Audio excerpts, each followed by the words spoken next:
जलियांवाला बाग भारतीय इतिहास का एक ऐसा काला अध्याय जिसे कभी भुलाया नहीं जा सकता। लेकिन जब 21 साल बाद इस हत्याकांड का बदला लिया गया तो एक बहुत बड़ा सवाल खड़ा हुआ। क्या जिसने बदला लिया उसका निशाना सही था? सोचिए, तारीख है 13 अप्रैल 1919, जगह है अमृतसर। बैसाखी का दिन है, मतलब चारों तरफ जश्न का माहौल, लोग मेले घूम रहे हैं, खुशियां मना रहे हैं। पर किसी को अंदाजा तक नहीं था कि यह जश्न इतिहास के सबसे बड़े मातम में बदलने वाला है। और फिर ठीक 21 साल बाद लंदन में एक हिंदुस्तानी ने इस जुल्म का हिसाब चुकता कर दिया। लेकिन यहाँ एक पेच है। जिस शख्स को गोली मारी गई, जिसे दुनिया इस हत्याकांड का चेहरा मानती थी, क्या वो सच में असली गुनहगार था या फिर असली खिलाड़ी कोई और ही था जो पर्दे के पीछे छिपा बैठा था? तो एक नरसंहार और एक सवाल। हजारों निहत्थे लोग, बूढ़े, बच्चे, औरतें, सब एक बाग में फंसे हुए थे और उन पर गोलियों की बौछार कर दी गई। इस पूरे खूनी खेल के पीछे आखिर था कौन? यह सवाल आज भी परेशान करता है। दमन का कानून। इस हत्याकांड को समझने के लिए हमें थोड़ा पीछे चलना होगा, उस दौर में जब यह सब हुआ। साल था 1919। पूरे हिंदुस्तान में आजादी की आवाज बुलंद हो रही थी और अंग्रेजी हुकूमत इसे किसी भी कीमत पर कुचल देना चाहती थी। और इसी कोशिश में अंग्रेज एक नया, बहुत ही जालिम कानून लेकर आए, रॉलेट एक्ट। ये एक ऐसा कानून था जो ब्रिटिश सरकार को किसी भी भारतीय को बिना किसी मुकदमे, बिना किसी सबूत के, बस शक के आधार पर जेल में डालने की इजाजत देता था। मतलब ना कोई वकील, ना कोई दलील, ना कोई अपील, सीधा जेल। अब इस काले कानून के खिलाफ जाहिर है पूरे देश में गुस्सा भड़क उठा। अमृतसर में भी लोग शांति से विरोध कर रहे थे। लेकिन तभी अंग्रेजों ने वहां के दो बड़े और लोकप्रिय नेताओं सैफुद्दीन किचलू और डॉक्टर सत्यपाल को गिरफ्तार कर लिया। बस इसी गिरफ्तारी के विरोध में लोगों ने 13 अप्रैल को जलियांवाला बाग में एक शांतिपूर्ण सभा करने का फैसला किया। 10 मिनट की दहशत, और फिर वो दिन आ ही गया। एक शांतिपूर्ण सभा जो हिंदुस्तान के इतिहास की सबसे बड़े मातम में तब्दील हो गई। देखिए, उस बाग की बनावट ही ऐसी थी कि उससे बाहर निकलने का सिर्फ एक ही संकरा सा रास्ता था। और जनरल डायर ने वहां पहुंचते ही सबसे पहला काम यही किया, उस रास्ते को अपने सैनिकों से ब्लॉक कर दिया। सिर्फ 10 मिनट, कोई चेतावनी नहीं, कुछ नहीं। जनरल डायर ने बस एक इशारा किया और निहत्ती भीड़ पर गोलियां बरसने लगी। वो 10 मिनट, उन 10 मिनटों ने हजारों जिंदगियों को हमेशा के लिए खामोश कर दिया। कुल 1650 राउंड गोलियां चली।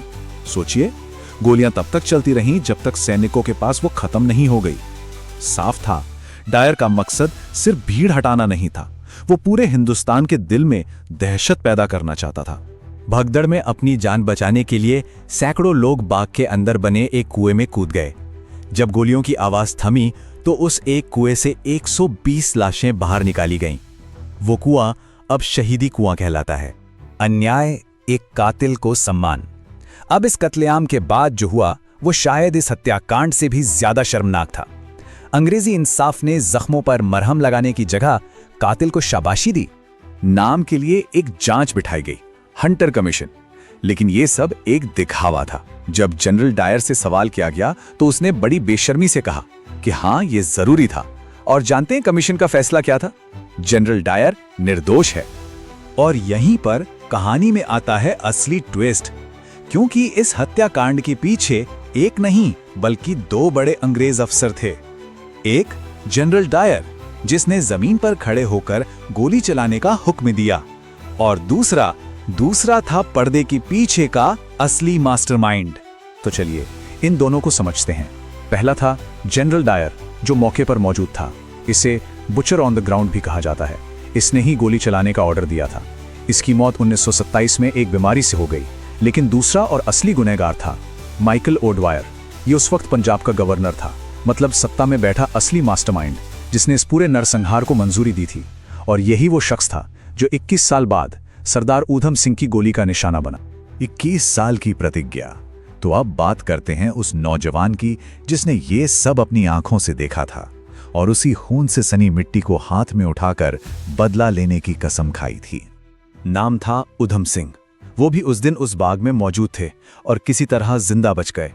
लेकिन उस दिन के बाद उनकी जिंदगी का सिर्फ एक ही मकसद रह गया था, लाशों और घायलों के बीच उन्होंने कसम खाई कि वो असली गुनहगार को उसके अंजाम तक पहुंचाकर रहेंगे। न्याय का मार्ग। पर यह कोई आसान सफर नहीं था। अपनी कसम को पूरा करने में उधम सिंह को 21 साल, 2 दशक से भी ज्यादा का वक्त लग गया। ये एक ऐसा सफर था जो कई महाद्वीपों से होकर गुजरा।